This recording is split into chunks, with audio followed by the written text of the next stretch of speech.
The Alternative Digitalk. Real issues, real talk. Fellow citizens, following the sequence of events, Uganda seems to be at political crossroads.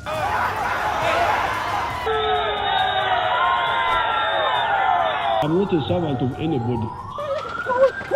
Madam, I know the law. As such, Alternative Digital brings you the Interface Show with retired Colonel Dr. Kiza Besuje. Let's keep on the same page on Alternative Digitalk. As he gives you the alternatives on the transition question, rule of law, human rights and freedom, youth inclusion in governance, economic stagnation, as he confirms. I'll be always here Saturday from 10 a.m. in the morning. Be there. Don't miss the live discussion on the Alternative Uganda, Digitalk TV Facebook pages, and the Alternative Uganda YouTube channel. Are you craving for that special meal that will entice your taste buds and leave you with lasting thrilling memories? Look no further. Spice Island Bulenga has got your answer. Natural, fresh and delicious juice, the best meals. Don't miss our daily specials from Monday to Sunday. Pizza Wednesday, Saturday Pizza Bonanza, you buy one and take two. Come dine with us and feel the experience. We are located at Prime Shopping Center in Bulenga, Mitiana Road. For inquiries, call us on 0704111720. Spice Island, we treat your cravings. Looking for a pair of shoes? Let's Up Stores has a wide range of selection for unisex footwear. We have the best quality of all brands at pocket-friendly prices, and we make deliveries countrywide. Just place your order or reach us on 0772 080090. You can also check up at Let's Up Stores on all our social media platforms. Let's Up, craft your own footprints.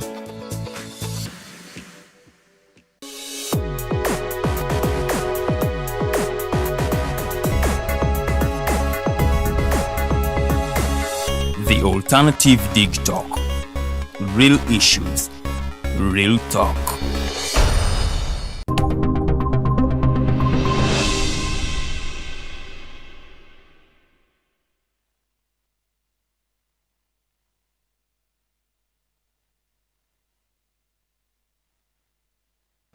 A very good evening, our viewers. We thank you for joining us again this evening. It's yet another edition of the Hotline Show. My name is Abdalla Tiff here in the studios of Digitalk TV in Makindye. Well, it is the 20th day of February 2023, and we literally have 18 days to get into, we have 8 days to get into another month of March 2023. We still have a number of things to reflect on as human beings. For those who made quite a number of resolutions on what needs to be done, what needs to be achieved, we still have a lot of time, but let's not get relaxed. We still need to utilize the remaining time to say that we at least get onto the right track in achieving whatever we set out for ourselves. Well, there's so many things happening here. We must have heard of the Iron Sheets Bonanza. You know, those iron sheets which were meant to be distributed to the vulnerable groups of people. Vulnerable people in Karamoja. Unfortunately, those who were not vulnerable, they took advantage of the vulnerable people.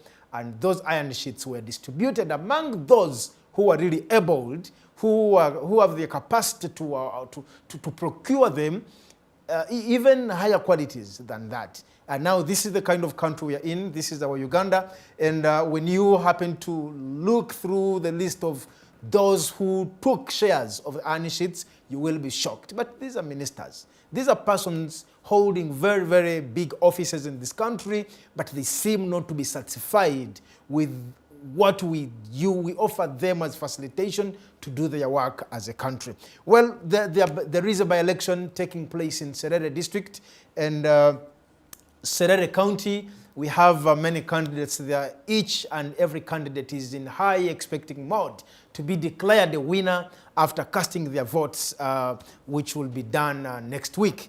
Is it this week, I think? This week on Friday. This week on Friday.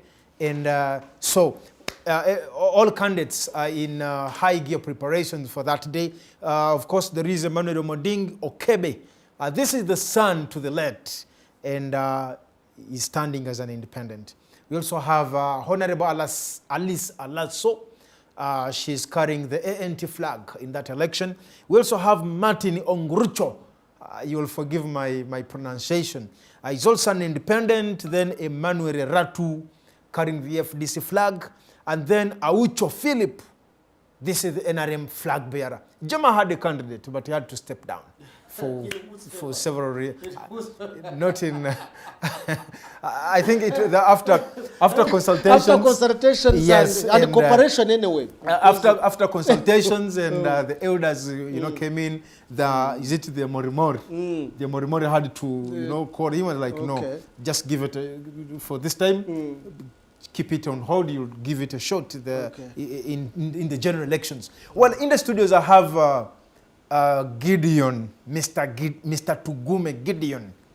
Mr. Tugume Gideon is a journalist by profession, and for those who have been following and media trends in this country, events in this country, you must have come across this gentleman, or you must have read his name somewhere. And he's also self-proclaimed president, chairperson of the vulnerable groups of people in this country. I do not know who offered you those titles, but I want to say self-proclaimed titles. Well, we're also expecting Mr. Charles Lule, the speaker, the division speaker for Makindye. Unfortunately, he confirmed, he's a member of the National Unity Platform, he confirmed that I will be joining us. Unfortunately, in the last hour, he's not picking our calls. We have always had issues with many members of the NUP, but we pray, maybe we expect that in the shortest time possible, the division speaker will be able to join us here and also deliberate on the issues at hand. Mr. Gideon Tugume, it's a pleasure to have you here on the show. You're most welcome, sir. Thank you very much. You are forgetting that I'm also a lawyer. Oh, he's also a lawyer, yes. That is it. And I'm also a member of the National Unity Platform in one word or the other. Yes, because, when I last appeared here, I was actually speaking for a party. For the parallel wing of the NUP. It used to be called the parallel. And until recently, when we say no, NUP is one and the party is one, there is no need of speaking for a parallel kind of thing. First of all, my age, my experience in politics and my qualifications, I don't speak for a parallel. So you handed over the tools of we service just agreed. to the current spokesperson? I just told them that for the better of the country and opposition, we need to be one. And so I had to tell them, if you cannot come to us, I can row myself in order for the party to be stronger. Because I was seeing that we are speaking different languages within the same. And so the party making so many contradictions. Yeah, so the party was messing up in many things. And so I decided to lower myself. Because, if you don't lower yourself, at times you find a problem. That some people are arrogant, some people are just thinking about many things. So we agreed that now we are one. And we are working towards unity where we can all be together and move as an opposition in this country. And then we see where we can go. So I so much want to take this opportunity to tell whoever is watching us that we are one and we are here. We are going to deliberate on the issues of national importance. I'm the chairman of vulnerable persons in this country, and I'm also a person who share the issues of Buganda. So in Uganda, they call you Kadede wa Buganda, somebody who takes the issues of the Buganda to the rest of the country. So I am most delighted to be here. My name is Gideon Tugume, and I hope to discuss a lot with you. Thank you so much, Mr. Tugume Gideon. It's a pleasure to have you here on the show. And of course, quite a number of things will be discussed here. And yes, I believe your insights, your experience in this you will be able to share a lot with us in that regard. Well, like earlier on I said, we'll be discussing quite a number of things, right from the members of parliament who were recently bailed out. There is a lot surrounding, surrounding the release. The negotiations, there were negotiations. Other groups that are like when there were no negotiations. Other groups are like we're not part of the negotiations. We'll get to that. We'll get to that. Then, of course, we'll also be talking about the Saturday by-elections. And generally, as the opposition, do you have an influence when it comes to service delivery in the country? You see, we've had a number of bickering at different political levels, and we'll be able to dissect into this, to fully understand as the opposition, those who belong to the opposition. For instance, in Kampala, the leadership of the city is entirely opposition. Over 95% it's opposition. But how much can they influence when it comes to service delivery? Well, we've been joined by the speaker. The speaker for Makindye Urban Division. Is that how it's called? Yes. Yes, Mr. Luba Charles. Luba Charles. Luba Charles. It's a pleasure to have you, Mr. Luba. Thank you. Well, Mr. Luba Charles is a councillor, but I will give us those details. But he spearheads the division council. So he's a very, very big man amidst us, and we are glad you've been able to make it to this show. This is the Hotline Show. It runs every Monday, and we believe you'll also be able to share so much with us in that regard. Well, I want to start with the chairperson of the vulnerable people. Yes. The Abawejere. The Abawejere were supposed to receive iron sheets in Karamoja. Those iron sheets were distributed amongst those who do not belong to that group of category. As the chairperson of the Abawejere, chairperson of the vulnerable groups of people in this country, what is your take on this? No, actually, and what does it mean? We are saddened, and we have been telling people how this government doesn't think about the vulnerable persons. And this is not the first time, actually. When you remember the Naguru estate, where that land was bought by President Obote, he bought it for the vulnerable people. And there were some houses that were built purposely for the vulnerable persons. For the low-income earners. Definitely. And they were living there until this government came and the land was divided among the rich. You remember what was happening recently with the Honorable Namuganza. No, but before even getting there, initially that land was supposed to be developed by an investor. First of all, there were houses for the vulnerable people. They chased them away, and they said they want to develop the land. After that, they gave the land to the investors. And the bonanza went on. Until today, there is no vulnerable person that is stepping a hand or a foot in that place. And that is not the only one. You remember during COVID-19, what happened? Those who were supposed to collect money and give to the vulnerable persons, they ended up sharing the money among themselves. Look, not even that. Look at the hospitals. The hospitals which were meant for the vulnerable people have been divided among the rich and the poor. When you go to Murago, there is a private wing. That is the one that has doctors. That is the one where the medicine is. And the rest of the other place, which is private, it is for the vulnerable, whose doctors come and just write, and you put in your head. If you don't, you will just die with your papers. Nobody cares. It is upon that, look at the schools, that the schools which were meant for the vulnerable people, like those government schools, have been taken over by the rich. Let's talk about the iron sheets. Yes, no, I'm coming to that. I'm trying to bring the introduction of where it began from. The issue of the iron sheet has not begun just today. This is not the first thing that has happened. You can imagine the iron sheets have been taken by the Prime Minister. Prime Minister took 2,000. 2,000. Don't defame, eh? Don't defame. No, I'm not defaming. Okay. 2,000, and they were picked by a vehicle which is H4DF 334. H4DF? Yes, 334. On 7th of January 2023. Picked from where? They were picked from the office of the Prime Minister. By that vehicle, a trailer actually took them. But this is a UPDF vehicle. Yes, that is a UPDF. It's not under the... No, he's the one is taking them to Kakumiro. The driver is here. Ntungwa Meisho is the one who drove those. We have the details here. They drove the iron sheets to Kakumiro. These are meant for Karamoja. And the Prime Minister herself is taking them to Kakumiro. And in Kakumiro, where she comes from, the place is called Dinkoko. But there are also vulnerable people there. But this is specifically for the Karamojong. They are saying vulnerable people in Karamoja. And even if they are vulnerable people, they would have a specific ways of distribution.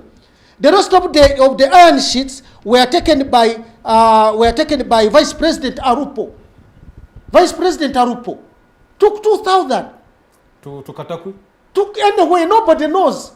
Nobody knows. We have the vehicles and the drivers who took them and who received it, including even where they signed when they were taking them. Anita Mongo, the Honorable Speaker of Parliament, took iron sheets. The Minister for Karamoja, Gidudu, it's called Kitutu, Dr. Kitutu, took 2,000 plus. Agnes Nanduto, our own, the former journalist whom we used to be together, she also took 2,000. They are dividing among themselves. So it was a bonanza. The Minister for Ethics and Integrity took 2,000. So you can imagine, there is nothing that reached Karamoja. No Karamojong got the iron sheets. Could there have been a change in program that maybe these iron sheets should go to different destinations? No. You see, let me tell you, if Musasi took the iron sheets to Ruchiga, and where Ruchiga you cannot find any glass hatched house, it is not there.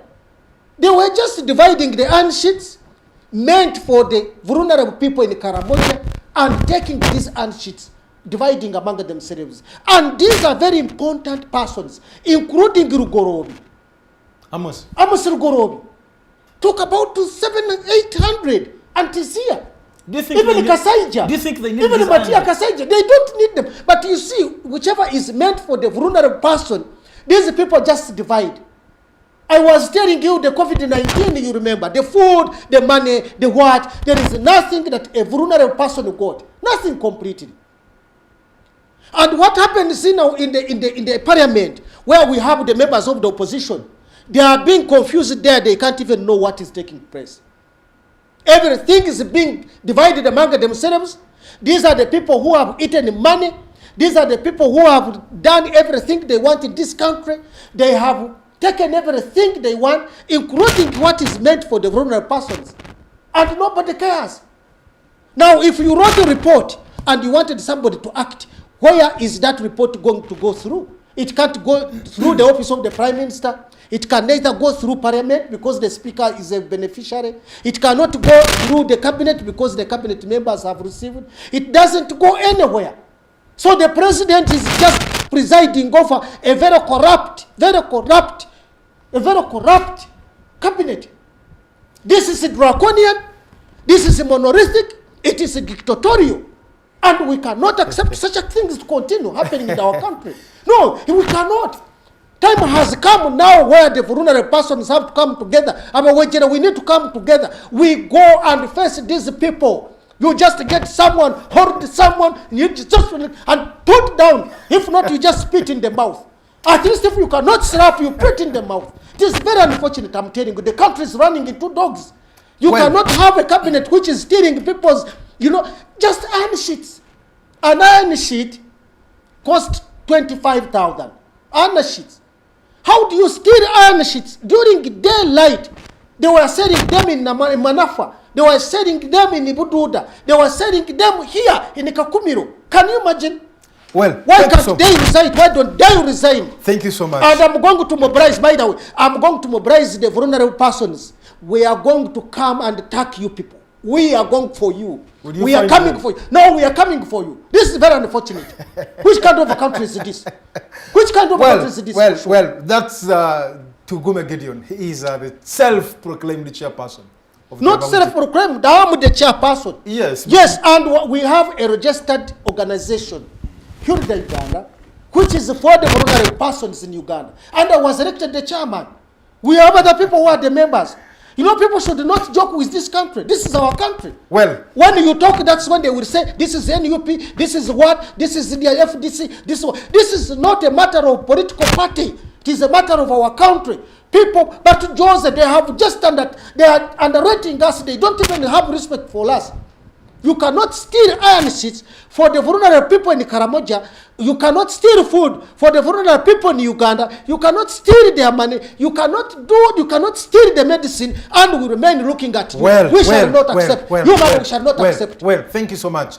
You've mentioned quite a number of things. They stole the money for the Abawejere. They stole food for the Abawejere. But during that time, you did nothing. You're just waking up now after taking the iron sheets. I want to cross to I want to what would I have done? Anyway, I want to cross over to the speaker of Makindye Urban Division.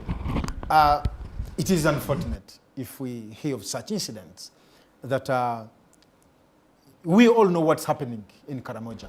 Indeed. And as a leader, much as you're at an urban division, I believe strongly that you're so much concerned with the affairs of other Ugandans, just like any other responsible Ugandan. Indeed. And if we get instances of the sort, some sort of relief meant to change the social life of our brothers and sisters in Karamoja, that small package which has been put in place for them, it has failed to get to that destination. What does that mean to this country as a leader now? First of all, I would like to appreciate Digitalk TV for giving me an opportunity such that I can talk or react with the residents of Ugandans, specifically the residents of Makindye Division. Thank you. By name of Luba Charles, Speaker Makindye Division.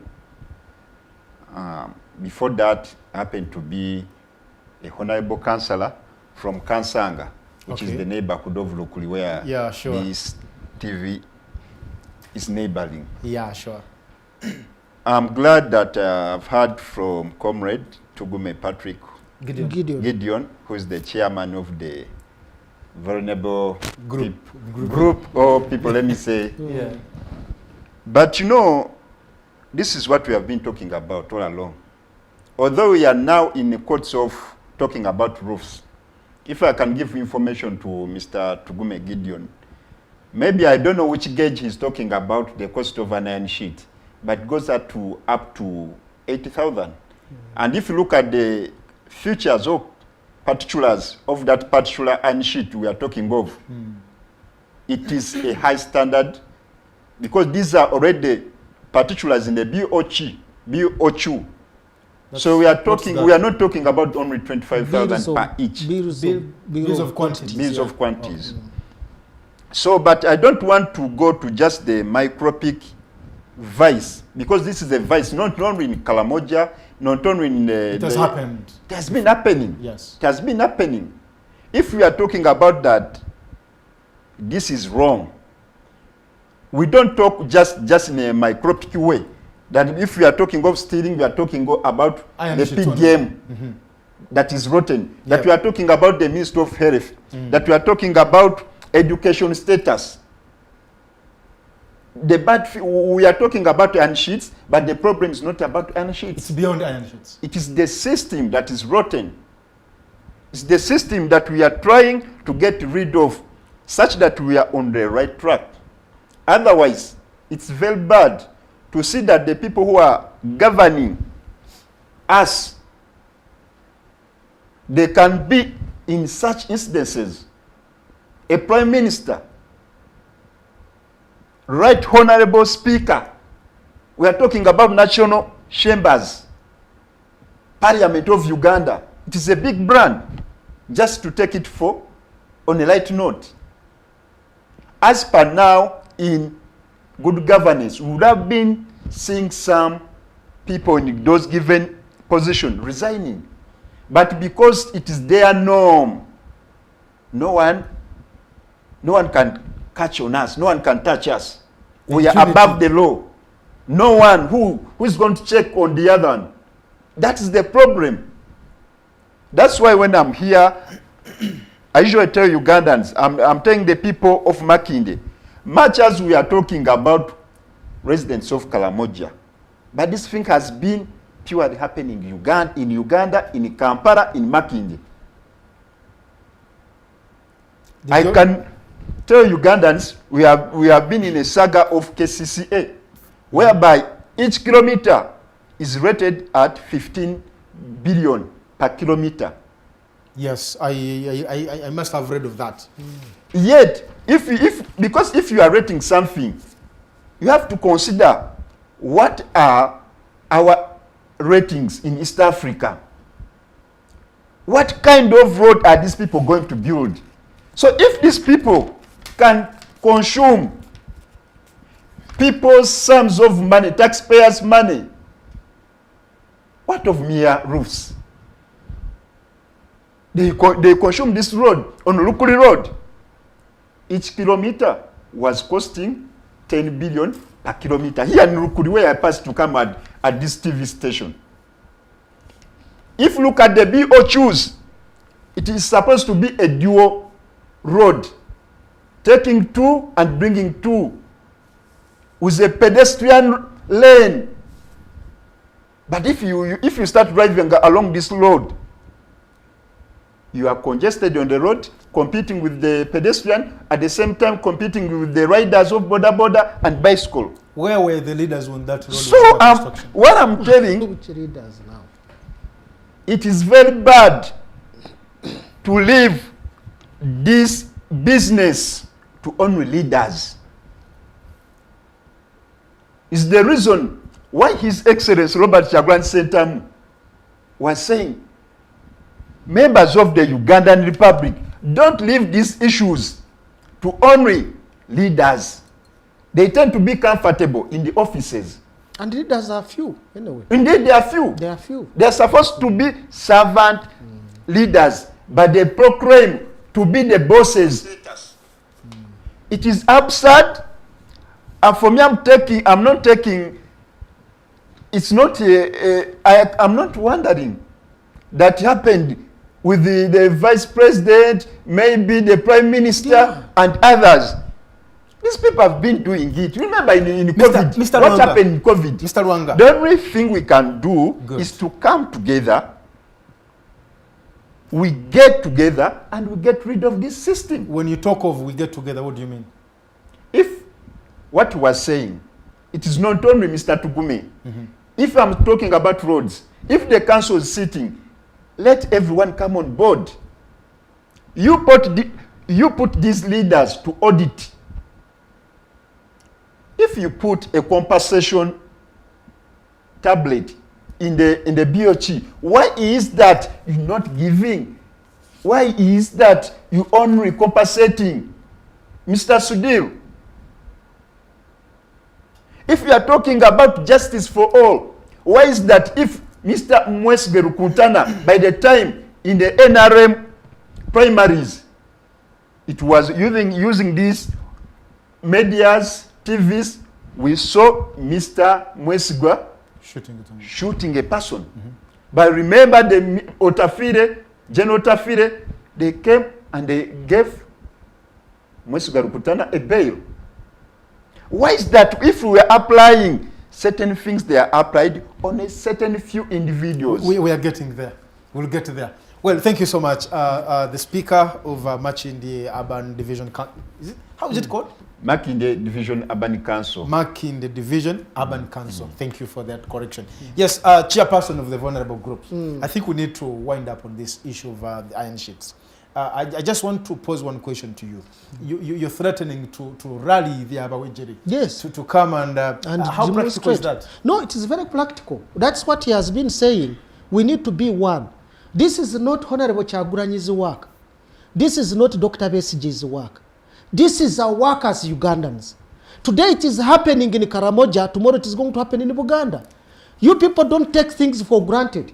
I'm telling you. In fact, it's yes, I'm telling you. Today. I'm telling you. Don't take things for granted. Tugume, Yes, yes. When you say today it's happening in Karamoja, yes, the next day it's going to happen in Buganda. Yes, that's a tribal statement. No. I'm not. No. This is not about tribal. There is a law. No. He has been telling you what's happening in Makindye. No, let me tell you. Let me tell you one thing. That this country belongs to all of us. I'm from Ruhama and Tungamo.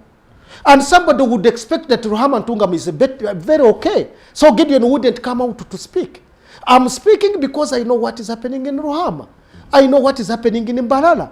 I know what is happening. The people went and divided the land in Lake Mbolo. They divided it among themselves. They cannot even graze, they cannot dig, they cannot plant, they cannot do anything. But and nobody is saying anything. Let me ask you this. Yes. You always talk about the Abawejere, these vulnerable groups. What is, the Abawejere for them? Their work is only to sit down, fold their hands, and stare at the receiving end. No. You see, every community has got a leader. It has got somebody they consult. Some people don't speak up. So yes, there are some people whom you might even bring here, they don't even speak. There are those who cannot even express themselves in English. And it is not their mistake, by the way. Okay? So, we are talking for the people, masses of the people. He is talking for the masses of Makindye. I'm also coming, by the way, in the Kawempe South. I'm also coming. So that people can have representation. People can speak. We need, when he speaks from Makindye, there is one in the Kawempe South. There is one in the Kawempe North. There is somebody in Ntungamo. There is somebody in Karamoja. So that we be one and speak one language for the vulnerable people. These vulnerable people are so bad off. At times, they never went to school. Mr. Tugume. Yes. My question is, yes. When does one cease to be a vulnerable person? No, you actually... Because being vulnerable shouldn't be a permanent state. You see, that we should even be proud of being that is a problem. That is a problem. When you shift yourself to some another step, you think you've gone far away. When you buy a car, you think you are no longer a vulnerable person. You have forgotten that your father, your mother was a vulnerable person. So for you are moving ahead. And that is a problem. Me, I always tell people that I have kids who are daughters. I have produced children who are girls. I don't know the person who is going to marry them. Whether it's a Karamajo, whether it's a Mugishu, whether it's who. As I lie down in my bungalow, which I built, taking them to school in a car, bringing them back, eating bread covered with what? With blue band. There is somebody whom I'm going to produce tomorrow who never shared anything of that kind.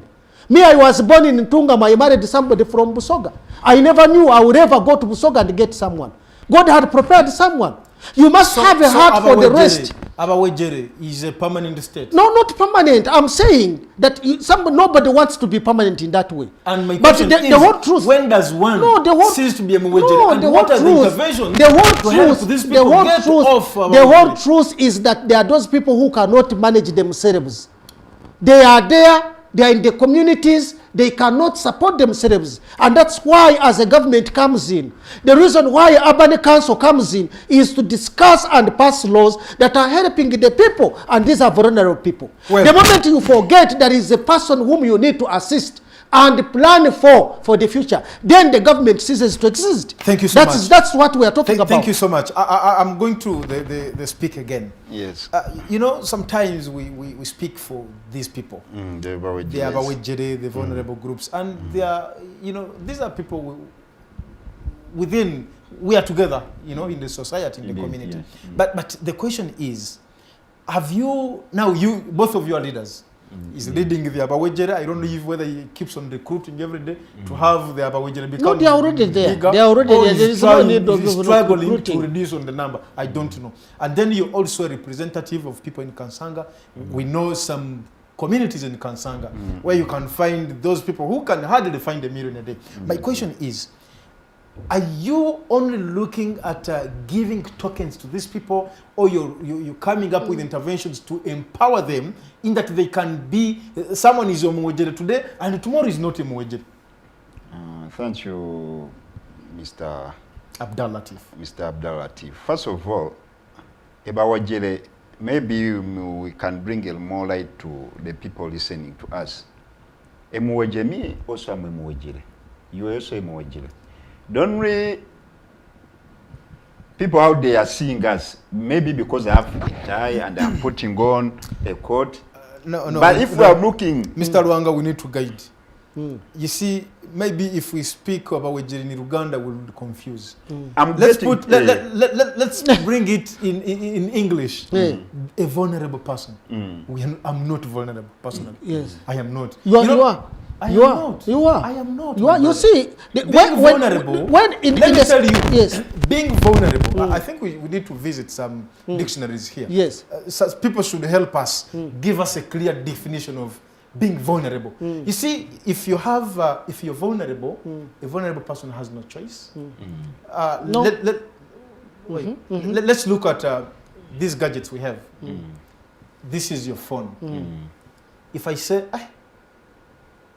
this gadget is so vulnerable, it means it's prone to be attacked by maybe viruses, or anyone can use it. It's at risk. It is at risk. That is being vulnerable. You understand? Yeah. So if we say about Wejere, it's a bit lighter. It's a bit... No, let me just come in here. No, I want him to first... If you feel sick, because I'm the chairman of the vulnerable persons, that's why I'm coming in for the definition. If you feel sick, would you right now be treated in India? But would you know? Wait. Would you? The question is yes or no. In law, when I ask you, you say yes or no. If you feel sick, if you feel no. If we went to Mulago, would you be admitted in the private wing? If you are not, you are Wejere. You are a vulnerable person. If today, okay, anyway, let him continue. So my point was, yes, at times may be disgusting as a class apart. If you remember, Uganda is just crossing from a given class to, remember the UBOS, the World Bank, what IMF system, how it was rating Uganda. Now, if we are talking about the Bawejeles, like in Uganda, we go to settlements and the futures or their characters that are affiliated to them. You find one you mentioned them. The vulnerable people, these are people, first of all, they are at risk of not getting 1 meal per day. Good. They don't know whether their kids or maybe him or herself is going to school. He doesn't know whether when he falls sick, he'll get a service of health. These are people deprived, like maybe you, him, or us, of other resources. Like for the sake, now I'm at division. There are CBOs, there is right for that information. But these people, they don't get that information. When these projects come, these people, they don't get to know whether there is that project or alike. So if we are talking about Bawejeles, you may find that these are people who are in Toninyira, in Kansanga. With this, now we are leaving those people in Kololo, in Muyenga. You go to Lukuli, downtown. Can we say that Bawejeles, these are hopeless people? Not hopeless. Someone who has no hopes. They are hopeful. No. If you say they are hopeless, these people at times, because of the weather, they are deprived. They are deprived of their livelihood. By the way, may cause harm to you because of their hoping for something. They are not hopeless, because if you say they are hopeless, you're not hoping for something. But because of his hope to get a ½ kilogram of sugar, is the reason when he sees you in a court, he comes to you and give you a stone.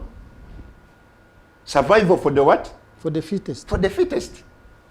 But if you go back to our topic, how can we derive ourselves from this vulnerability to somewhere? And as leaders, what are you doing to? First of all, it's the reason why I'm here. Yes. Information is power. Yes. If we deprive or we desist giving residents of Makindye, Ugandans, information, we are causing a large magnitude of vulnerability, and such that these people are left behind. So the only way forward we can do,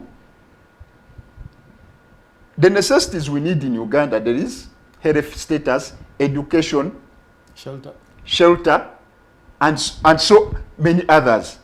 But if do you know that in Uganda, in Kampala here, there is a house of 5,000 per month? Are you aware? A house of 5,000 shillings per month.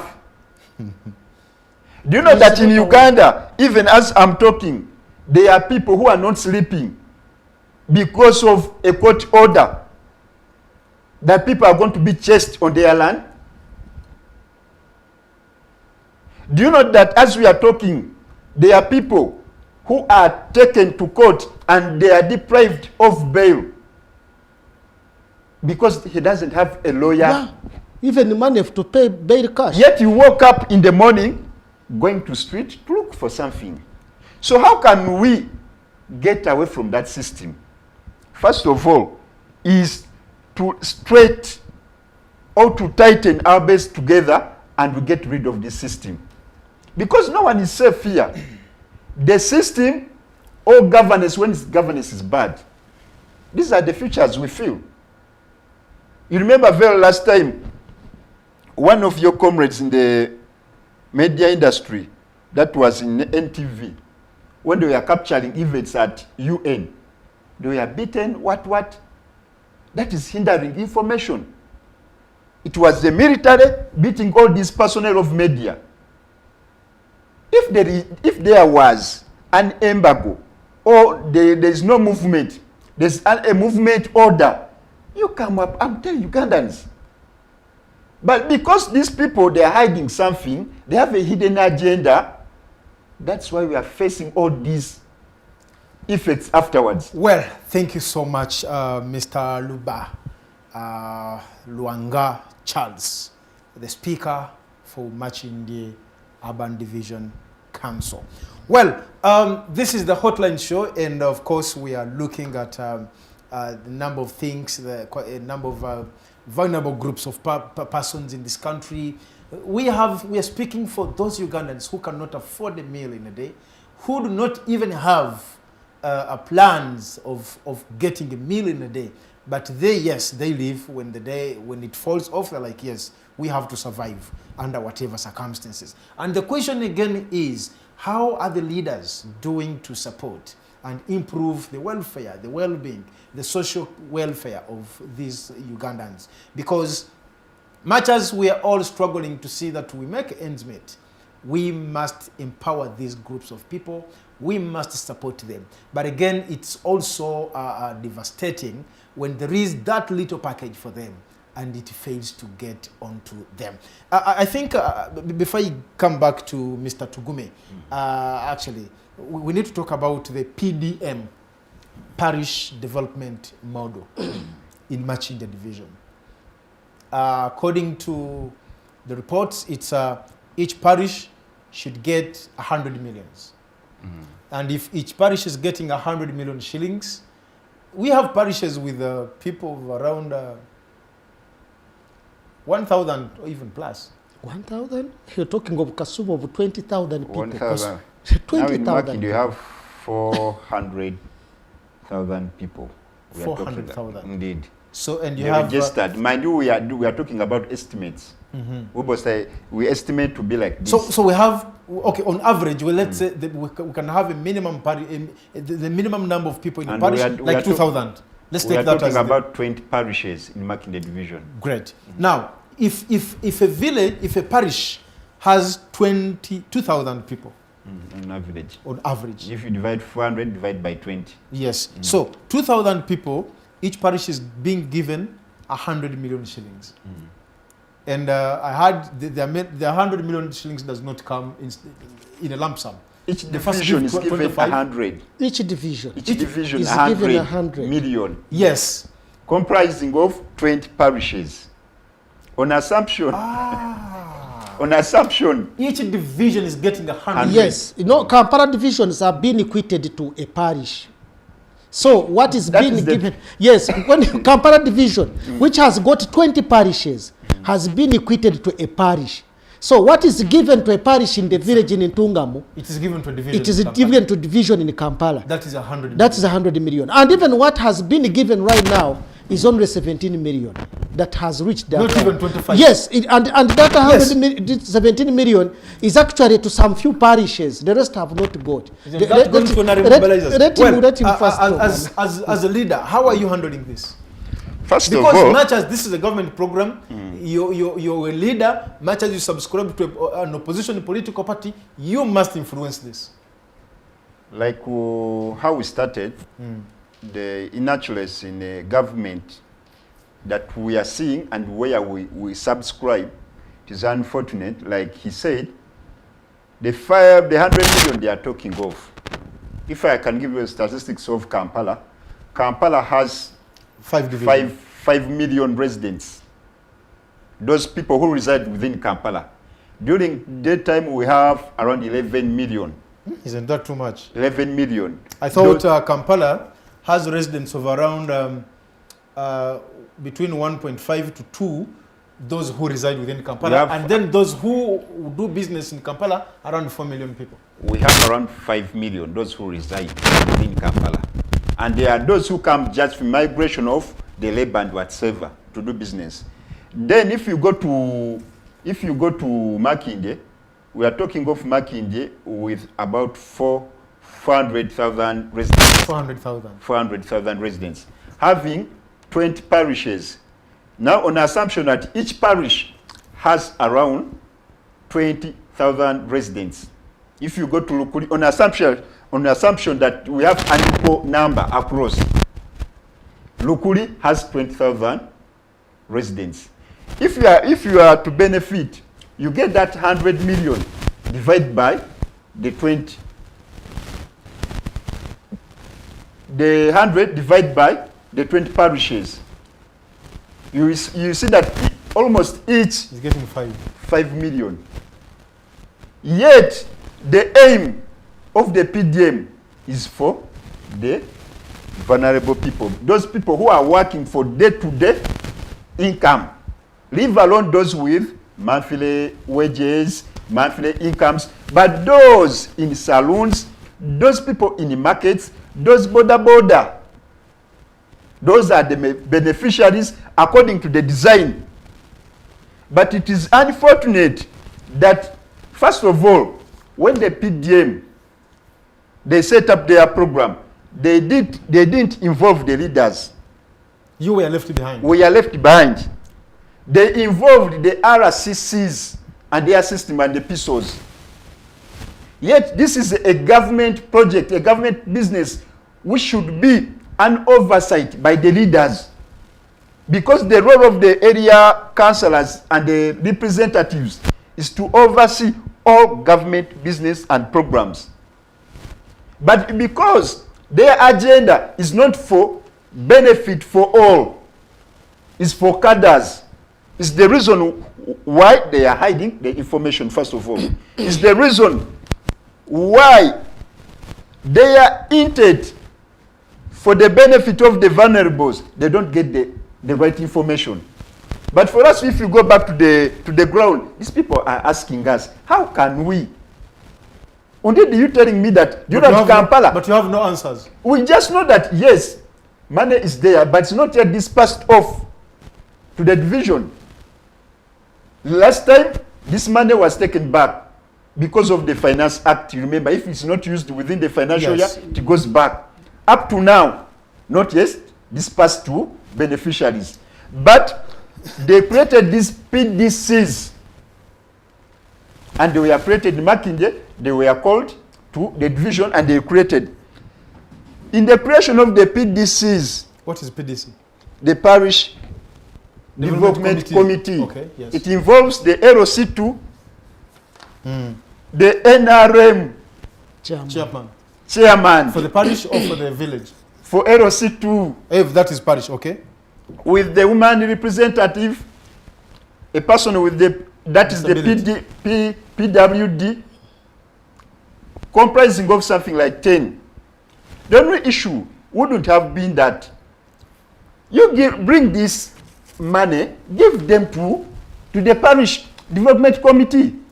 But the problem is this money is not enough. You can't get 5 million and you give to the parish.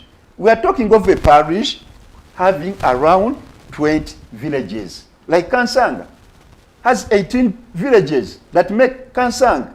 You find Lukuli has 20 villages. How can you distribute the 5 million to the 18 villages? It is a problem. It's not a solving factor. Thank you so much. Chairman Abawejere, when parish development model came up, I want to believe it is something that gave you some sort of a smile on your face. Which like, smile? When they're talking about we don't. Just a second. When they're talking about this, before you get to understand its operation and whatever, you think it is something with good intention. And as chairman of Abawejere, I am very sure when you heard that Abawejere, they're going to receive this money, you thought, you must have been happy. They received Well, the the money. disappointment could have come in after you knowing of the procedures and how it's being I handled. knew it from the start that will not work. What is the money for anyway? If you are given money to buy tomatoes in the market, where are you going to sell them? Let's say the whole village has been given money. I'm just giving an example. Where are they going to sell them? If we are giving some money to fry cassava, who is going to eat the cassava? There is a problem in the country. Consumption rate is too low. People have no incomes. And you cannot say you are giving some money to some people to increase their incomes in that nature. You will never. Secondly, look at the committee. There is a committee of 10 people. Each member is earning 3 million a month. When you calculate per year, how much is that? It is even more than the money that you are going to bring in the parish by itself. So it is impossible. So those people are paid? Yes, they're 3 million per Every month. Every month. And they are 10. That's 30 million. At the village, you are at the parish, you are bringing only 5. Is that how it is? Yes. Indeed. They are paid 3 million. They are 3 not million. paid. 3 million Ovals. for seeing a project. The 25 million. Yes, these are 10 people. These are 10 people. You know, they are receiving 3 million each. That is 30 million, and 30 million per month. Their work And is you are to bringing oversee. 5 million per year. That's what you brought at the parish, because the money is not per month. No, 100 million is actually per year. Per year financial. Per year, financial year. So in actual sense, you are giving even less salary to the people you employed. At the end of the day, you are going to find somebody is making a requisition from the Ministry of Finance for the money he or she used to service something which never happened.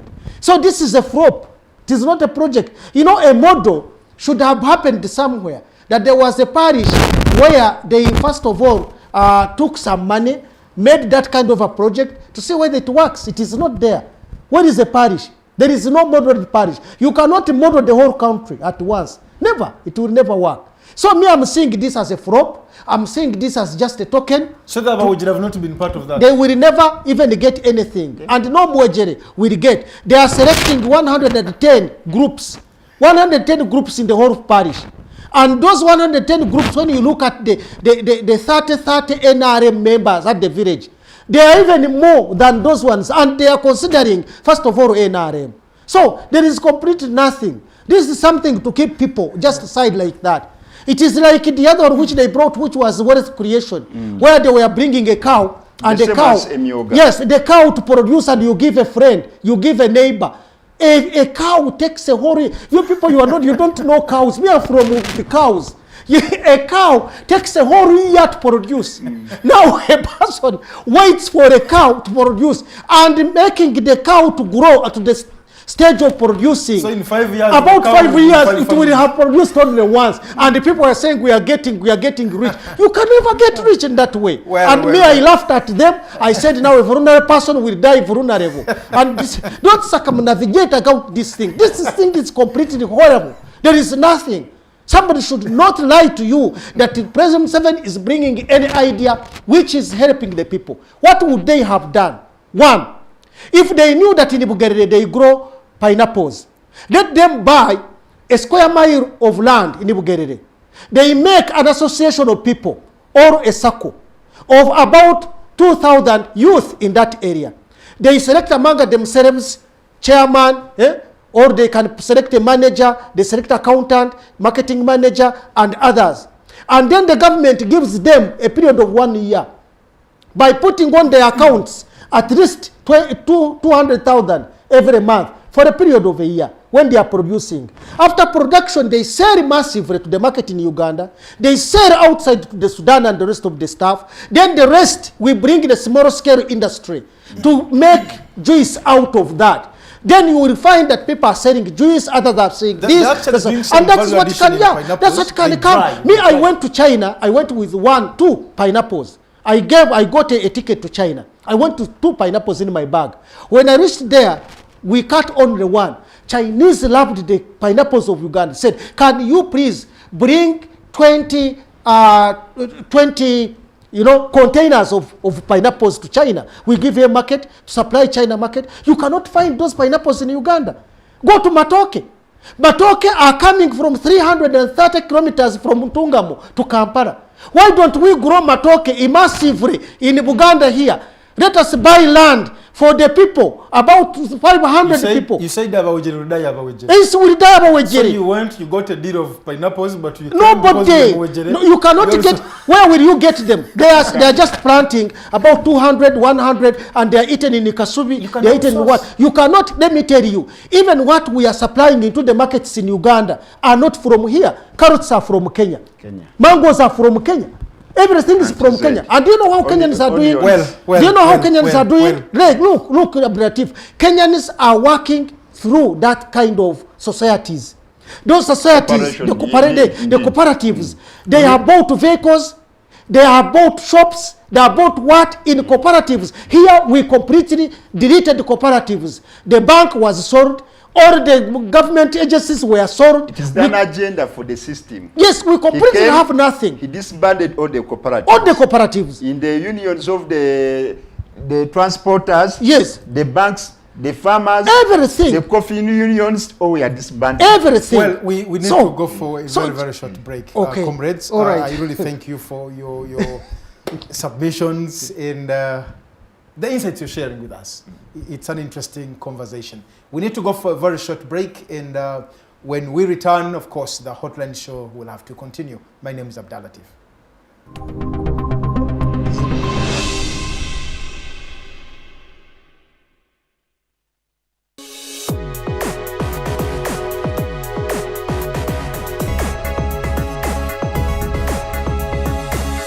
The Alternative Digitalk. Real issues, real talk.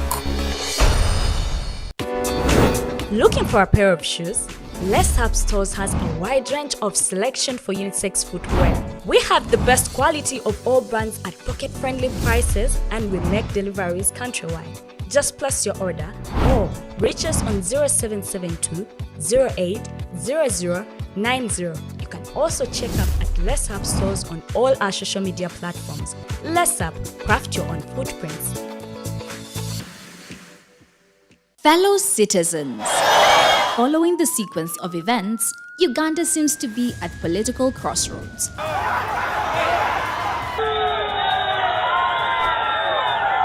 I'm not a servant of anybody. Madam, I know the law. As such, Alternative Digital brings you the Interface Show with retired Colonel Dr. Kiza Besuje. Let's keep on the same page on Alternative Digitalk, as he gives you the alternatives on the transition question, rule of law, human rights and freedom, youth inclusion in governance, economic stagnation, as he confirms. I'll be always here Saturday from 10 a.m. in the morning. Be there. Don't miss the live discussion on the Alternative Uganda, Digitalk TV Facebook pages, and the Alternative Uganda YouTube channel. Are you craving for that special meal that will entice your taste buds and leave you with lasting thrilling memories? Look no further. Spice Island Bulenga has got your answer. Natural, fresh and delicious juice, the best meals. Don't miss our daily specials from Monday to Sunday. Pizza Wednesday, Saturday Pizza Bonanza, you buy one and take two. Come dine with us and feel the experience. We are located at Prime Shopping Center in Bulenga, Mitiana Road. For inquiries, call us on 0704111720. Spice Island, we treat your cravings.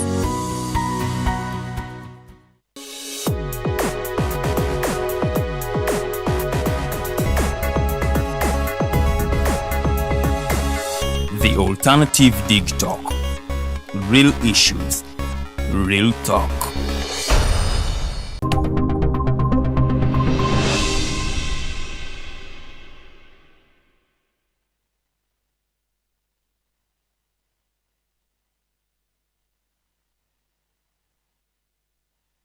Welcome back from that short commercial break, and the Hotline Show has to continue. Well, we need to start from, I am a resident of Makindye. Yes. And I use Salama Road. And now that in the studios, I have the person who chairs the committee meetings for the division. Now I'm just speaking to the most right person. Indeed. To give the answer. Makindye Salama Road, it's a road that connects to the referral hospital. It's a road that connects to the lake. It's a road that connects to many social centers, like talk about the Speak Resort, you know, those facilities. It's that road which leads you there. It's a road connecting to external. It connects to Makindye Sabagabo. You know, it leads you there. But it's in a very, very a road connecting you to the airport, because it is that exactly express. Yes, but it's in a very, very sorry state. What is happening? Or what is not happening? Idea at times, you find that, I agree, I'm the speaker of Makindye Division Urban Council and working within KCCA. But if you look at the statistics, how KCCA is collecting taxes from the residents vis-a-vis the services in return, at times you get disappointed. But at times we have to tell the residents, because we are representative. If we are talking about representation, we represent information, services, and at times we are eligible to be tasked to answer certain things and certain questions that are being asked upon us. Now, last time, according to the info from the authority, because division, we have autonomous system that we subscribe under KCCA. For us as divisions, we don't have votes. We don't have accounts to operate. That's why we are vying for devolution, such that we can, if we get monies, we can sit and budget on how we are going to utilize. But during the tenure of Jennifer Musisi, all the accounts for the respective divisions, we are consolidated to one vote. As per now, it is being held at KCCA as the authority. It's the reason why last time, first of all, I appreciate the Authority Council for doing a tremendous work for accountability.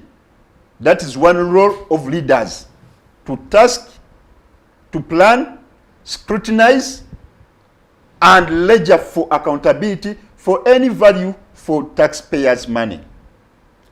You are asking for the way forward, the status of the road, Salama Road. Salama Road is in bad state. It is absurd that is a road that is having a national referral hospital, that is Shurudu. It is true, it is a road connecting us to Executive to airport, but it is in sorry state. But the problem is not Makindye Division. The problem is the impunity. The problem is the connivance of leaders with the technical to disembowel, to become a hindrance for development. The residents of Makindye, the residents along Salama Road, they are willing to give in their land. And some people, in fact, they signed a consent form, not knowing there will be compensation. I'm showing how readiness they are to sacrifice, the value of land in Kampala, a decimal, but they are willing to give in their land freely.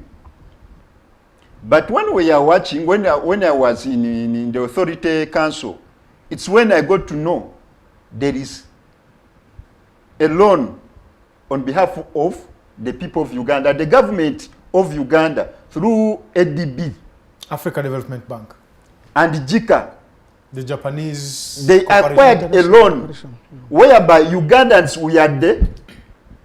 were the stakeholders. We are the people who are going to pay that loan in 2016.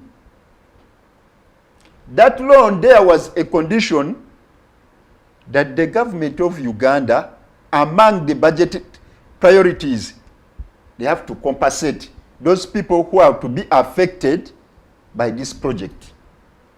Okay. So as per now, we are looking as a way forward of constructing the road. They started by putting some maram, irrespective that there is money that's being dispersed from the loan, but we are now kubabilaka. I have information that is this money is not there. The money is there. We got a loan. I told you we get a loan. Yes, documents are there. Because the information I have, this loan. Which man are you talking of? The loan. 1 trillion. The loan, Is did the it 1 come trillion? anyway? Or is it available? It came, but or it has already been taken by some independent? As per now, the loan we are talking of is 1 trillion. 1 trillion. Yes. Procured in 2016. So as now we are talking, we are mature. The loan is doing what? It is in operation. The only thing the Authority Council has done, before we are starting, or we are starting the road, give us the features of the contract. Who is the contractor working on this? That information is not there. It's not there. Yes. It's the reason why we are tasking the ED. And the information I have. Is the reason why we are tasking also me in the at Makindye division. I'm tasking the executive to bring all the parties that are going to be the information, affected Mr. Speaker, on all projects in Makindye. The information I have in that regard is that much as this loan was issued out in 2016, either the money is not there or those in charge of the money are not willing to release it. I don't know why. If I come to you and I ask you money and you give it to me, when we went to bank, they gave us a loan. If they don't have the money, they have to tell us where did this money go. Because the question now, from 2016, what has stalled the project? Is it not accruing interest? It does. Of how much? Have you tried to know? They don't have that information. The bad because thing, you know that is like I'm telling Ugandans, if you are deprived of information, now we are in 2023. We are approving all the interest that is going on. But you and me and that person watching us is going to pay those interests. But before we go to all that, the good thing, they have told us they awarded contracts to given companies. Now the level where we are is asking, which company did you give? If you go to Makindye, which company did you award that contract to construct Salama Road? You tell us how many people are going to be affected. How many people signed the consent form? Leave alone if they are compensated or no. We are going to reach there when we go. Before I come to Mr. Tugume, towards the end of the year, I saw the ED, Dorothy Chisaka, and she was making statements that by Feb. Indeed. Salama Road will be, actually Salama Road and many other roads, they'll be working on them. And as a leader within Makindye, we only have how many days to 8 days. So 8 days. Nothing can be done. We have 8 days. So could you be having some information now and why the project hasn't kick-started? That was the focus of this debate. These things are happening. They are not new. The only thing is that every time Ugandans are consoling themselves, maybe tomorrow, maybe 2026, we shall get rid of Mr. Museveni and the like. The sooner we get rid of Mr. Museveni, the better Ugandan we shall have. We are talking 1 trillion. This man is not for Mr. Museveni. It's not for Lord Mayor. It's not for Jennifer. It's not for Chisaka. We are talking of a loan. Even if you are in Rukungiri, even if you are in Masaka, you part and partial of this loan. Did Mr. Museveni sign on that loan? Of course, if He's the fountain of honor. Yes. Of course, Yes, and you. is actually by law the Minister of Finance. Indeed.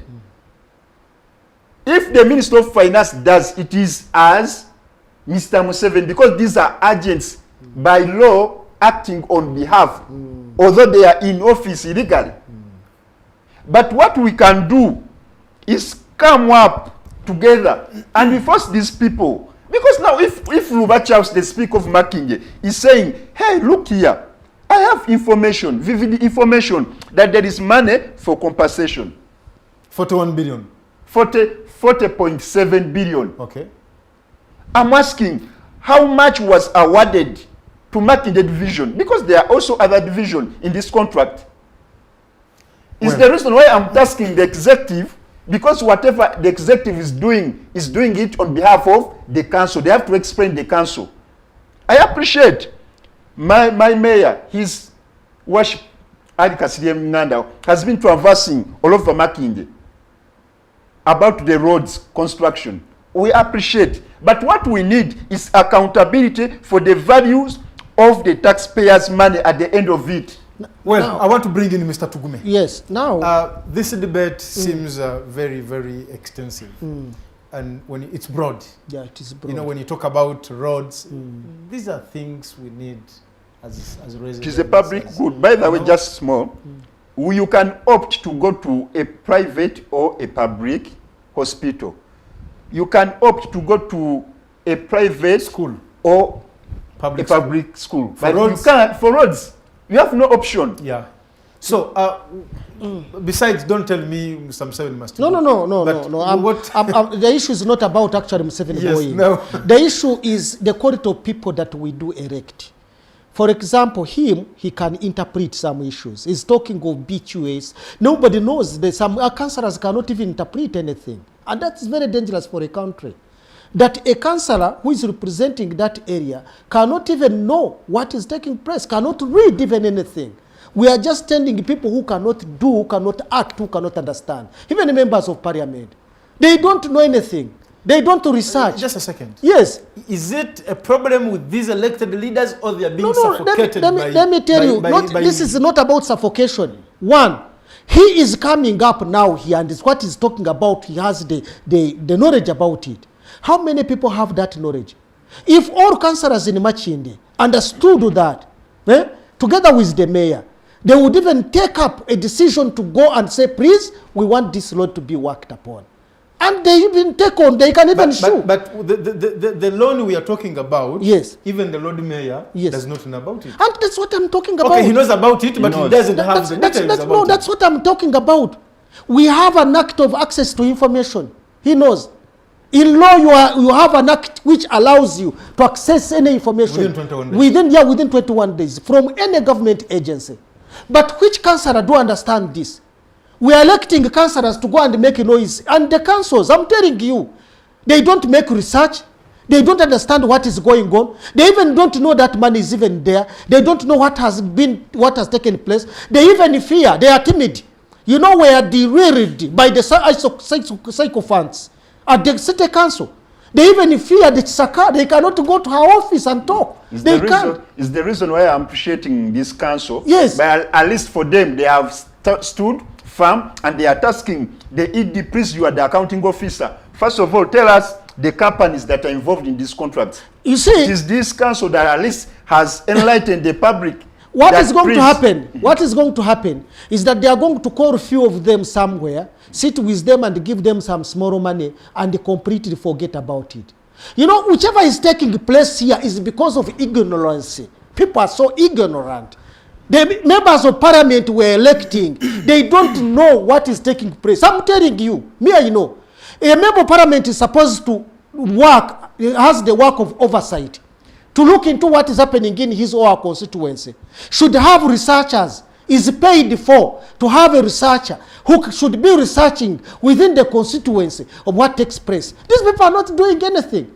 Whichever money they are getting at the parliament, they are just chewing. They are telling them to buy vehicles of 200 million. They are buying of 10 million. They are actually consuming the 190 million without even anybody, checking their budget. Look at this road, the Entebbe Express Highway. That road, we got a loan as a Uganda government. It is being paid for as our taxpayers' money. But right now, they are charging money on that road. They are saying, you are not supposed to pass unless you pay the money. And that is the work of the MPs. What are they doing? Completely nothing. We have got ignorant people, non-educated people who cannot interpret anything at the parliament, even division councils. The councillors are hopeless, doing nothing completely. What? They are making they are making work hard for these ones who understand what to do. The speaker now finds it hard to talk to them. When they come to the council, what they are thinking about is allowance. We want allowance, we want this. When actually they are doing nothing. What is the councillor representing Sarama doing? What is she or he doing? As he can even interpret anything. So that is a hopeless country that we are finding. We need to overhaul everything, including the completely, and start new ones. Out? No, Museveni inclusive. Museveni is the head. He is the first to go. Then these ones can follow him. Museveni must go very soon as yesterday. Then the rest of these ones follow him. The man has caused the problem Mr. here. Tugume. He's just thinking about guns. We cannot have a country. Yes.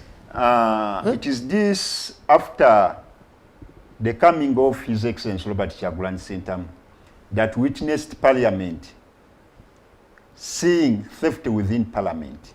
You remember the locomotive that were brought in Uganda Railways when they don't fit on rails. You remember it is this Parliament that brought a motion on the floor of Parliament that nothing is being done in Lubowa project. It is this Parliament that brought the theft in the Ministry of Health. I disagree by saying that the problem now is Mr. Museveni because he's the fountain, he's the designer of everything. Remember, I started by poverty eradication, welfare creation. Then he started the other thing of saying that remove the term limits. The only problem that now is bringing a catastrophe that we are a vice within us, it is Mr. Museveni. Thank you for the It's the reason why you saying all the ministers, they can't decide. Thank you. You're saying the judiciary can't operate. You are just giving information, Mr. Speaker. Thank you. Well, I had a question for you. Yes. You subscribe to the NUP. Mm-hmm. He subscribes to NUP. NUP has 95% of the local leaders, local council leaders, local government leaders in Kampala. Yes. And now, you're only praising the speaker who is here with you tonight. Yes. That he is capable of doing that. So NUP, much as you want Mr. Museveni to go, we also need to clear the 95%. Okay, what you need to understand, Mr. Abdalla Tiff, is that when somebody takes over power by either willingness or through any means, the rest of the leaders work within the manifesto of that person. What we are doing right now as NUP, we are implementing the manifesto of NRM because we don't have, our manifesto was not approved when they stole our victory. You get this? So, whichever you do, that's why they are bringing issues like a parish development model and they don't inform the local leaders because these are programs of the NRM. Even whichever you see going on is not the program of NUP. NUP manifesto was put aside, was not implemented. What is being implemented is the NRM manifesto. So where you have somebody who took over power by either stealing the votes or using the gun, and you think cannot even also use the same on the implementation of the implementers who are the local government. So our leaders are just there, and that's what I've been telling you. That our leaders are just there because they don't have the manifesto to implement. The manifesto that's being implemented is NRM, and they are trying to use NRM, forgetting and trying to sideline the leaders who are elected. The validly elected leaders are being sidelined. You see what has been happening in the parliament.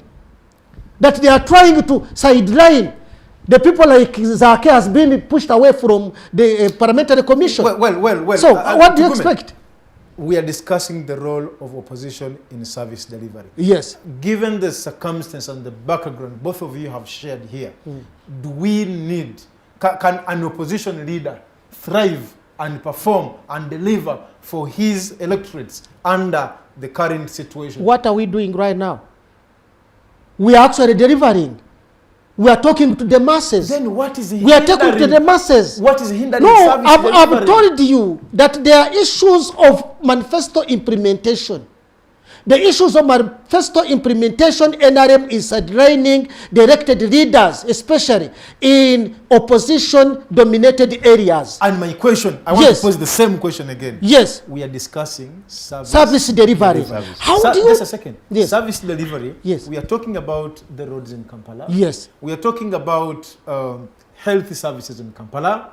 And now, 95 of the leaders we have, these are opposition people. Yeah. And now, if you tell me that because you're implementing NRM manifesto, which I don't refute, I have no objection to that. Yes. I totally agree. Yes. Now, how should an opposition leader perform and deliver for his or her voters under the current establishment? What you have to do as an opposition leader is to talk about the issues that you see are supposed to be talked about. Always keep in touch with the electorate to ensure that they demand for their services. Otherwise, President Museveni will tell you, Lukwago is just a bijegere. It's just, putting on the whatever. He cannot do anything. So they are doing it deliberately to derail the mandate of the people. And this is what is happening everywhere. And even they are not doing it only in the Kampala, or even in other areas. Well, so the service delivery, the opposition, what the opposition can do is only talking about the issues that are affecting their electorates and to ensure that they remain in touch with the electorates. Otherwise, you cannot do anything because, first of all, when the government says we are not giving money to Kampala, you cannot get it. When they bring it and they hide it, you cannot get it. What will you do? Thank you so much. Speaker, I think we should put this topic to rest. Let's talk about, for one... Just on the role of opposition. Yes. I disagree with my comrade by saying that we are here to, or we are moving with NRM manifesto. Yeah, we agree there is manifesto for NRM. But if you look at the manifesto for NRM and how they are operating, they are not operating legally. Even if as per now, we talk of PDM, they are operating illegally. It's the reason when they are bringing the project, he is passing the project through the RCC and so on and the PSOs. Those are illegal means. Leave alone quoting saying the opposition leaders. First of all, we are leaders. Leave alone that we are on the side of opposition or those people not in ruling. What is the role of the leader? That would be the question. The role of the leader is to represent his people. You be the voice for your people. You only have to talk, to do the right things. What should the leader do when they are stealing people's land? To be an advocate for justice. These are things that NRM is hindering itself. I can't say that we are moving on the manifesto of NRM. That one I disagree. When His Excellency Robert Chagulanyi when he called us the leaders of who are subscribing to NUP, where I'm among, he told us, members who you represent, they don't expect much from us. They don't expect me to construct a road because a councillor can't construct a road. They know that the mayor can't construct a road. It is a mandate of the government to buy ambulances, to construct roads. The only issue is to disguise ourselves not to tell these people the right information. Thank you so much. Mr. Tugume wants to leave us, but Yes. before you go, I want to get your views, your opinions. There is a lot surrounding the bail, the release of The members of parliament. members of parliament, Alan Sewanyana and Honorable Muhammad Segirinya. There is a lot. There is so much controversy.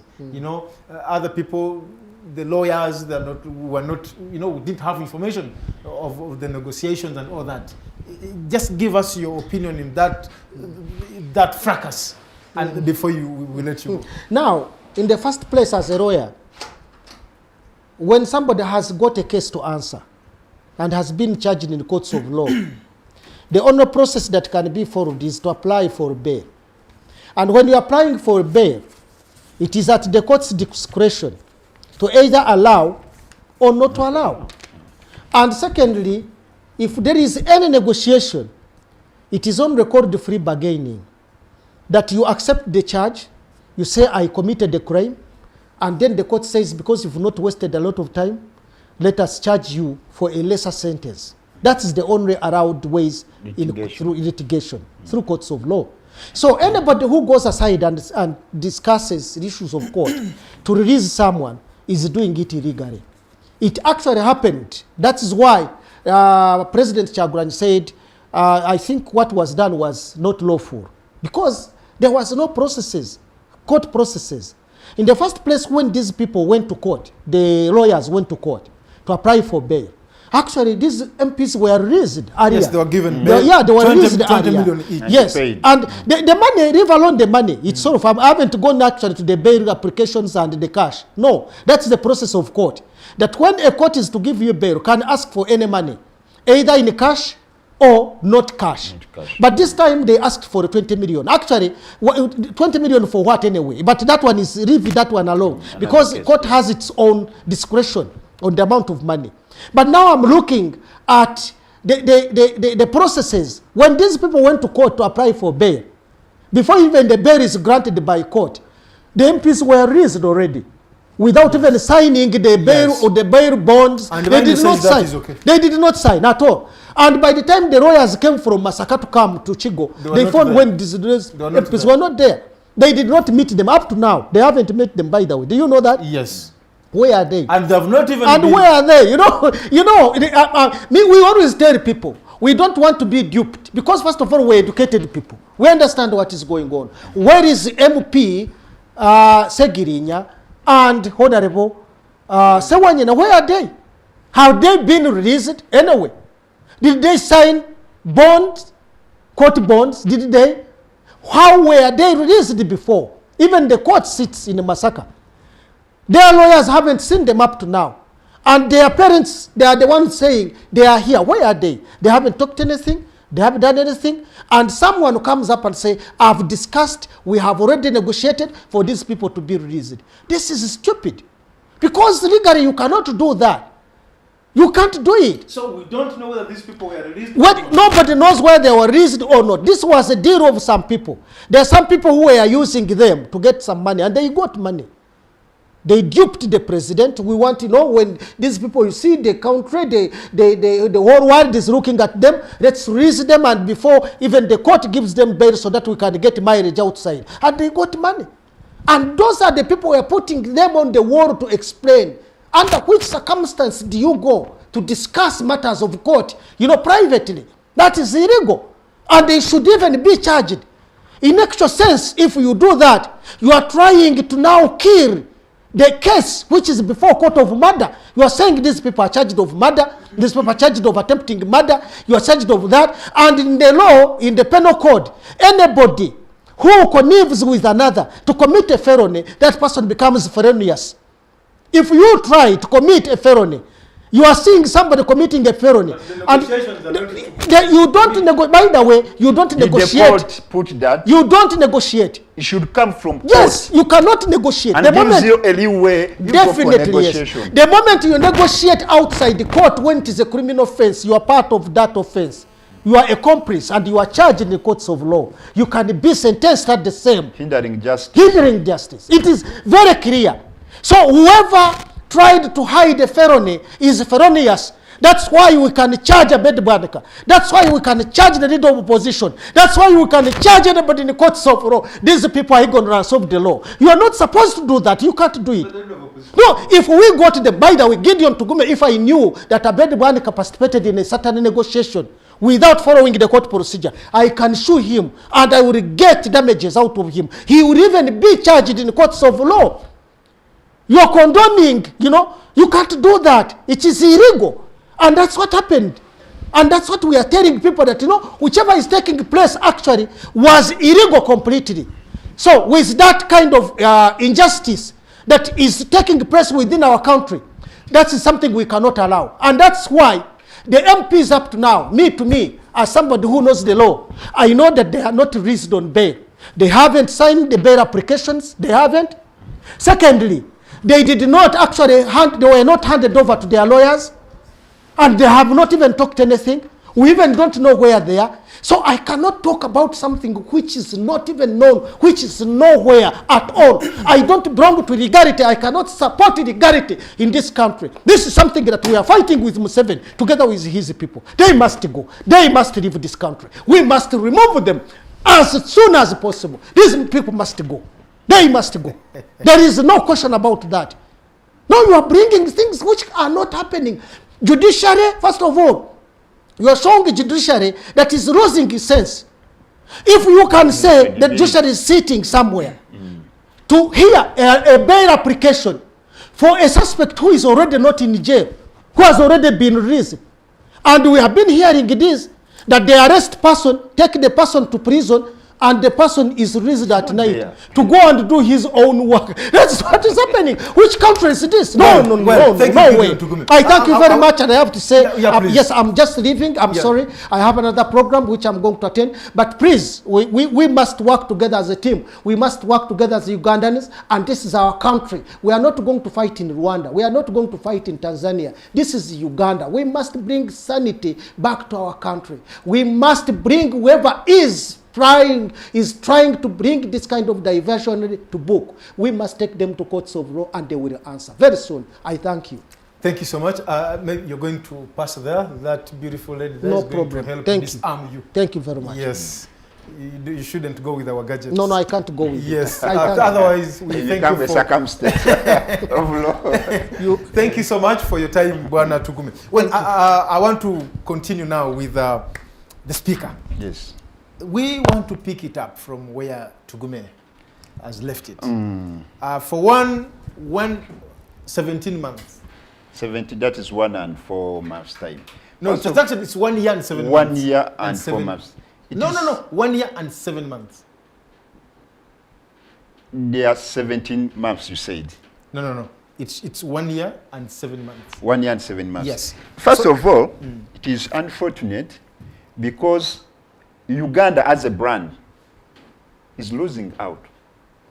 But then we go back that at times this is not new. Remember, there's a saying, one wise said, in illegalities you can't get legalities. What are the facts? It was using these medias as people are watching me on Digitalk TV. We saw the fact is there were killings in given areas like Masaka happened. And the other fact is MPs were apprehended, were put in custody, attached in courts that were attached to those killings. These are facts.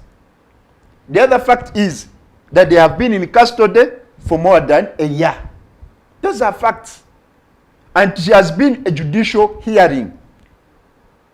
I like the way how Comrade Tugume was debating. If you are in illegalities and you expect to get legalities, then you can get justice. Freedom will never be negotiated for.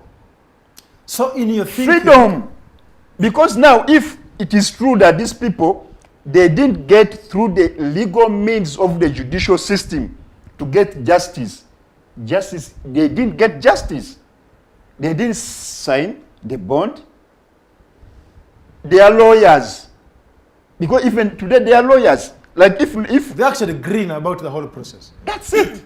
That is the legal way. If I'm doing construction, you're a client, and you come to me as an engineer, I become an agent to your project. I'm liable for anything that I'm constructing.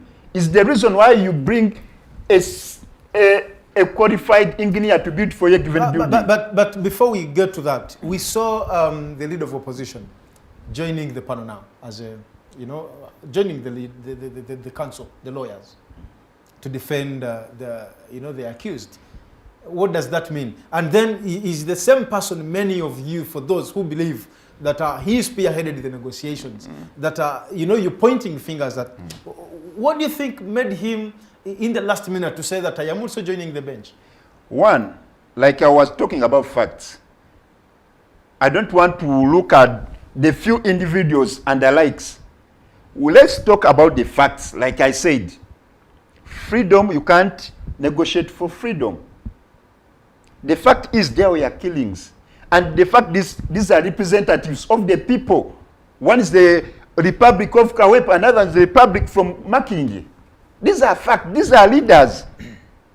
I can't go to now that there was leader of opposition. Well, was he among the lawyers legally?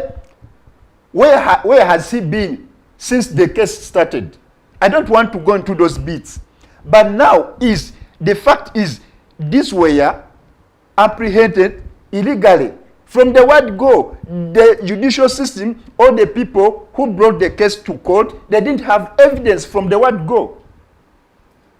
But even if they didn't have evidence, they would have released them as yesterday, but in the legal means. It's the reason why I'm telling you, and I'm telling those people who are listening to us, where is Uganda being left as a brand, Uganda?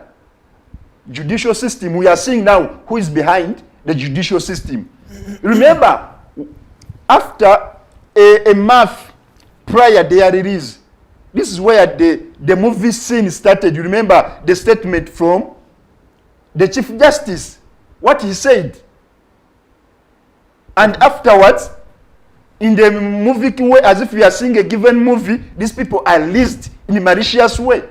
It's the reason now, up to now, we haven't seen. These are representative of people. They are public images. They are public figures. We expect them. He's an ex-official of Makindye Division. The other is an ex-official of the Republic of Makindye Kawempe Urban Council. As per now, people are asking, where is our ex-official?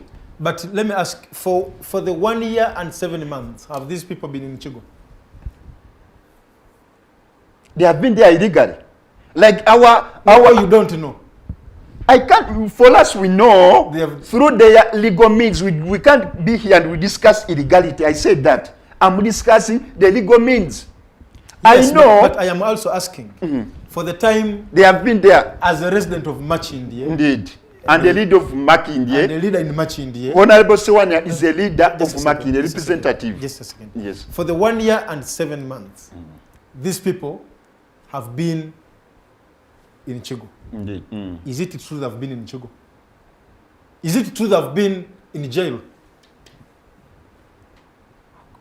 Comrade, my host, I'm telling you, I remember their lead council, that was the Lord Mayor, Lukwago Salongo, being their lead council, went with this representative to Masaka.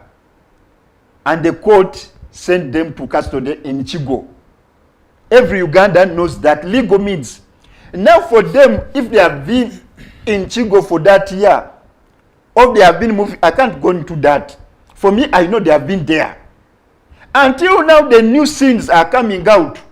Then it's them to, and the judiciary to explain, hey, maybe there have been some movie scenes behind. But now we are here, let's discuss the legal means. The fact is, judiciary has done a bad image to the whole system. Let them come out. And in fact, we need an approach from the CJ. Not only an approach resigning, because now we are seeing, you remember some Ugandan civilians, they are put in court martial. No, but now we are seeing Mr. who is Speaker, behind Mr. Speaker, the whole system of judiciary. Before we even get to who is behind the whole system, on the side of judiciary, these people have been tried. Actually, even today, their case has been pushed to, I think, 6th of next month. Now, yeah, they have been there today. yes, it has been adjourned. Now, Did but they- in did their they appear? absence, they are not there. They are not there. Court was notified that they are getting treatment. The court. Yes, that's what the court was informed. Now, why I'm trying to not to point and to put the judiciary in the spotlight. One, judiciary or the court, when these people, each person accused has a right to apply for bail. Indeed. If the case is bailable anyway. Indeed. And when these people applied for bail, it has been a process. It was awarded. And it has been a process. Indeed, it is remember. a process, yes. At first they applied, it was granted, everything was done, then they were rearrested. You know? So this was another time bail was granted to them.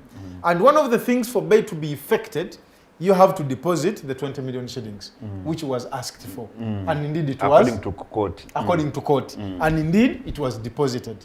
Yes? Indeed. But after that being done, the paperwork that takes place there, for these people to be released from where they have been kept, that's where everyone has questions. Actually, yesterday, no, today, the spokesperson for the prisons, Mr. Baine, said that no, we received those documents online. And then like the law does not even require us for them to append their signatures on the release forms. I am not alone, I don't know about that. So, are we blaming the prisons who keep these people, or we are blaming the judiciary? Which on the side of judiciary, if they applied for bail, both parties in court were convinced that yet, let's give them, but let's retain their passports. Thank you, my brother. First of all, like application for bail, it's not new. Bails have been going on. The only thing, these are honorables at a given cases, representative of people. Indeed, the fact is, these people applied for bail and they were awarded the bail with a given fee appended to it, after which they were rearrested. After rearresting, they have been kept to Chigo for a given period of time. After being awarded bail for the next time, their procedures, their signatures that we append on the bail papers, at least your representative should be aware. And I don't think, in the wisdom of the lawyers, they will be running with the papers to fulfill all the requirements for someone to move out legally. And they went as far reaching Chigo at around 9 something, going there when their client is not there. So it's the reason why he's saying there is something fishy. The challenge here, leave alone Mr. Baine. We have not heard from the... Brother, let Mr. Baine, we are acting professionally. And the residents of Uganda are paying Mr. Baine as a spokesperson for prisons. Let him not make these Ugandans fools. Honorable Sewanyana and the Honorable Segrinya, they are not the first people to apply bail.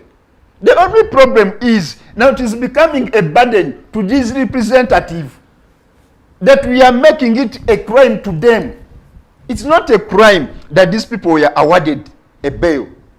We are jubilating that because they are questioning the circumstances under which they were. We are jubilating and we are congratulating them that at least these people, they have got their freedom. Temporarily. But the only problem is, we are not partial. Whoever is saying there was negotiation, we don't know as NUP. We don't know about any negotiation that took place. If you are in courts, if you apply any claim to court, there is a period when you are given a litigation where both parties they can come to table and negotiate. Mr. Was Speaker, that awarded in court? Mr. Speaker, no. Let's also look at this in this way. These two members of parliament, it's a fact that they are members of National Unity Platform. Right. But we should also accept that these two MPs, they have families. Indeed, yes? They have. And much as NUP as a party felt hard for the incarceration of its members, Indeed. these families were hurt more than the NUP. I agree with because you. these two people could be maybe the breadwinners in their families. So if there were negotiations, I don't know if there were negotiations. Don't you think that these negotiations could have come either from NUP or from the families of these people? If they were there anyway. I want to look to the residents that are watching the TV. Like I've told you, we are discussing about legal means, but because there are legal means that bring legal results. We can't discuss illegalities on the national TV like this one. It will be absurd. The fact is, when you go to court, they ask you who is your lawyer, who is your next of kin, what is your address, what are your known funds. These are some common questions and factors that are being taxed or they are being questioned to. So if there is any action or any activity pertaining to any illegality, is whereby is the reason why NUP is saying we are not part and any partial of it. You can't negotiate illegalities. These people, our honorable MPs, they would have been released as soon as yesterday. Indeed, the fact is, the court or the person who took the case to court, they didn't have evidence as it was done. You even if it was their family, as they were put as the next of kin, these are public figures. You being taken that, okay, we know where honorables' homes are situated because they are public figures. At least we have known that these people are here. But now you coming out, Mr. Baine, when did he become the spokesperson for these two? These are sent few tricks at least every Tom and Dick can tell. But what I want to be clearly, it's not wrong and it is never a crime for somebody to be given a bail. But the circumstances makes it suspicious. That's why everyone is asking, did you go to negotiation? As NUP, as an institution, as a political party, did not pertain itself in any negotiation. The president was clear. Freedom will never be negotiated for. And that's why we are saying, okay, if at all, now we are negotiating. Now, what are we going to tell those Ugandans that we are being killed? Because these are the facts of the matter. Let the judiciary come up and give light and information who killed the Ugandans in massacre. These are questions that are going to be, that need to be answered at the end of the day. It's the reason why we are saying whoever is doing, who did it to judiciary, he's doing a disadvantage, first of all, to Uganda judicial system, that it is being left naked at the end of the day. We have the judicial means and the circumstances and the procedure that we follow for anybody to get a bail and how you are released from a given custody to a free world. And there is unconfirmed information that even the 31, are they 31? NUP supporters will also be released soon. I don't know whether under the same circumstances, under the same I'm telling you, I don't know. Let's first agree, and I'm here telling Ugandans, court martial, they deal with soldiers. Ugandans that we are being taken to court martial, they are not soldiers. They are not army soldiers. They are not policemen. They are there illegally. They have been there to a given tune of time. They have never produced any evidence. Last time I was there, we are applying for bail. But even the clerk to the court of that given court martial refused to register our applications. So we can't be here and we discuss illegalities. It is absurd. This is the reason why I'm telling you. It is very, this system, all those people in government, they are putting us in the wrong direction, and we are used to it, and we're saying that is the norm. It is wrong. So, what is the way forward now? Because we're in a situation where NUP has its members incarcerated, and now members are getting released. The NUP, you know, we've seen some members of the NUP who have been arrested. When they get released, before they even reach home, they're taken to Kamocha, you know, for those blessings. And this time, these two members were released, and they have not stepped in Kamocha. Not even any NUP member has had an opportunity to see them. So, what is this a new trend now being set up within the NUP, that things that seem to be running out of their control now? I don't know. To put you right, first of all, it's not that when we are vying for freedom, we are vying for working systems that we just want them to be just partial in Kamocha. We are vying for a free Ugandan across. If we are talking of a working system, we are disbanding. We are saying that abduction is bad. We are saying that inclusion of everything that we are doing, let every Ugandan be part and partial of it. Now we've been seeing abduction. 3 days back, certain Ugandans were abducted. And the police and the human rights, they are coming up, they are saying they don't know. It is the mandate of Ugandan police, UPDF, to provide security, keep law and order in Uganda. Now, if you don't know, when people are being abducted, who is abducting? Who is abducting? Who is to answer? The way forward is not to say that Robert Kyagulanyi is safe or Luba Charles is safe. His Excellency Robert Kyagulanyi is saying, let freedom not be negotiated. Now, if we start negotiating freedom, that the MPs, all those people, the 31 Ugandans that have been in court martial to be free, what of those people who are killed? What of those people who are being tortured in unknown? The likes of Chibalama, we don't know where they are. I saw a video recently of Chibalama. I know Chibalama is not in the country. Some time back was in Kenya, but I don't know whether that was necessary. But I saw a video of him saying that he has been part of the negotiations, and he was actually thanking members of the NUP who have been part of the discussions. Like I've been saying, we can't be here and discuss illegalities. Like brother, I've been telling you, when we are talking of illegalities, okay, we are talking about now the judicial system. Today maybe it is the second week we have just taken the kids back. Others have reported today. Others are still reporting. The primary may be reported like two weeks back. Yeah. Even today, secondaries, there are at least those in senior 1, senior 5, they are reporting. But people are hopeless. They don't know where to get the what? The money is to pay the fees. These are things we are talking of. You remember when the Ministry of Education, through Mr. Muyingo and the First Lady, came up and gave a literature in terms of the fee structures.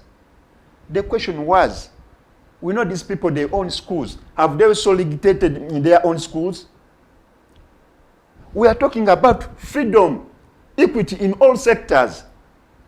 Maybe it may be in judiciary, it may be in education, it may be on occupancy, on land, it may be in job sector, it may be in health. How soon can we attain that? These are things that we are talking of. Yes. How soon is that freedom?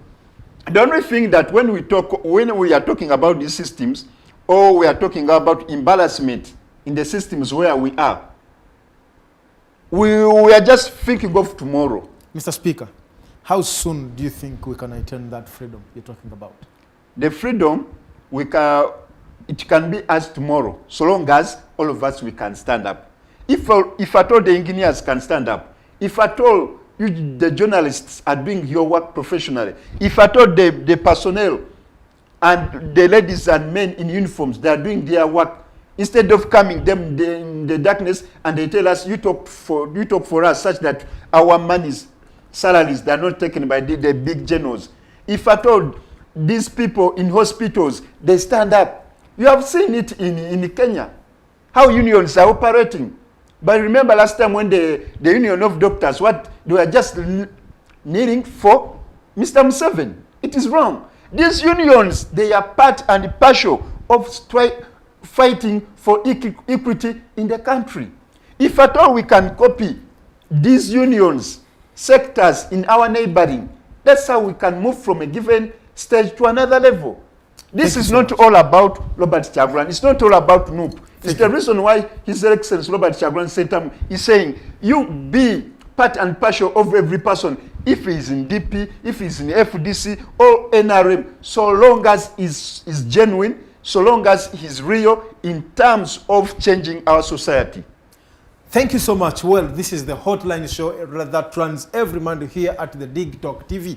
Well, we are coming to the end of the show, and I don't think we have even 2 minutes here.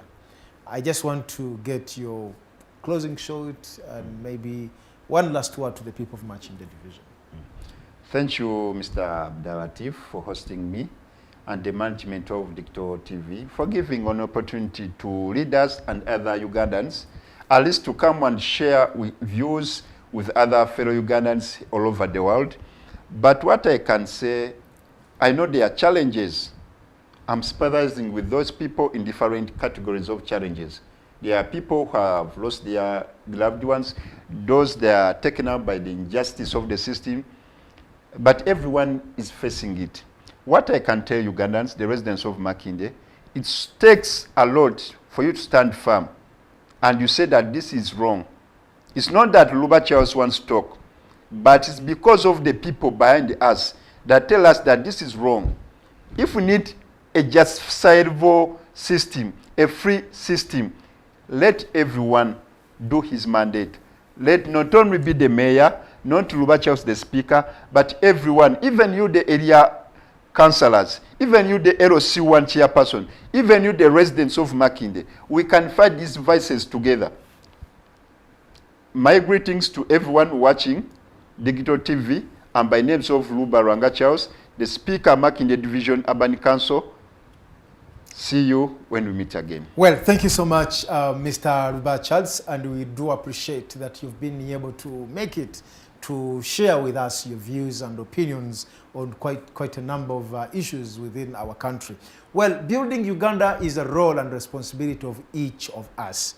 Let's play our games, let's play our cards right, and make sure that whatever you do, it's adding up to changing your society, to changing where you stay, and making Uganda a better country. Well, I want to thank all of you who have been following us right from the time we've started up to the end of the show. And now this brings us to the end of tonight's edition of the Hotline Show. My name is Abdalla Tiff. Until next week again, have a lovely night.